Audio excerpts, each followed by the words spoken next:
નમસ્કાર, એશિયન ન્યૂઝમાં તમારું સ્વાગત છે। ગુજરાત સરકારે ખેડૂતોના હિતમાં એક મહત્વપૂર્ણ નિર્ણય લીધો છે। મુખ્યમંત્રી ભૂપેન્દ્ર પટેલના માર્ગદર્શન હેઠળ કૃષિ મંત્રી જીતુ વાઘાણીએ જાહેરાત કરી છે કે રાજ્યમાં મગફળી, મગ, અડદ અને સોયાબીનના ટેકાના ભાવે ખરીદી આગામી 9 નવેમ્બરથી શરૂ થશે। આ ખરીદી આશરે 15,000 કરોડથી વધુના મૂલ્યની હશે અને મગફળીના બમણા ઉત્પાદનને લઈને પ્રતિ ખેડૂત 125 મણ મગફળી ખરીદવાનો નિર્ણય કરવામાં આવ્યો છે। ગુજરાત સરકારે ખેડૂતોના હિતમાં કરેલા મહત્વપૂર્ણ નિર્ણય અંગે કૃષિ મંત્રી જીતુ વાઘાણીએ જણાવ્યું છે કે રાજ્યના ખેડૂતોને તેમની ઉપજના પોષણક્ષમ ભાવ સાથે આર્થિક રક્ષણ પણ મળી રહે તે માટે મુખ્યમંત્રી ભૂપેન્દ્ર પટેલના માર્ગદર્શન હેઠળ ગુજરાતમાં મગફળી, જોવા જઈએ તો મગ, અડદ અને સોયાબીન જેવા ખરીફ પાકોની આગામી 9 નવેમ્બરથી ટેકાના ભાવે ખરીદી શરૂ કરવાનો નિર્ણય કરવામાં આવ્યો છે।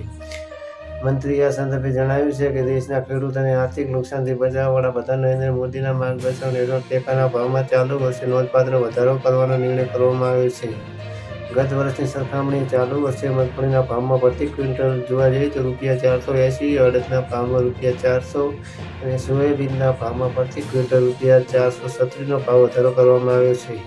આ ભાવ વધારા સાથેના પોષણક્ષમ ભાવ માટે ખેડૂતોને તેને જોવા જઈએ તો મહત્તમ લાભ મળશે। કૃષિ મંત્રી કહે છે કે રાજ્યમાં પ્રધાનમંત્રી અન્નદાતા આય સંરક્ષણ અભિયાન અંતર્ગત ચાલુ સિઝનમાં રાજ્યના ખેડૂતો પાસેથી આશરે ₹15,000 કરોડની મૂલ્ય જોવા જઈએ તો મૂલ્યની મગફળી, સોયાબીન, અડદ અને મગની ખરીદી કરવાનું આયોજન કરવામાં આવ્યું છે, જેથી રાજ્યના ખેડૂતોએ ઓછા બજાર ભાવમાં પોતાની ઝડપ વેચવી નહીં પડે। રાજ્યમાં ચાલુ વર્ષે મગફળીના બમણા ઉત્પાદનને ધ્યાને રાખીને પ્રતિ ખેડૂત 125 મણ મગફળી ખરીદવાનો નિર્ણય કરવામાં આવ્યો છે।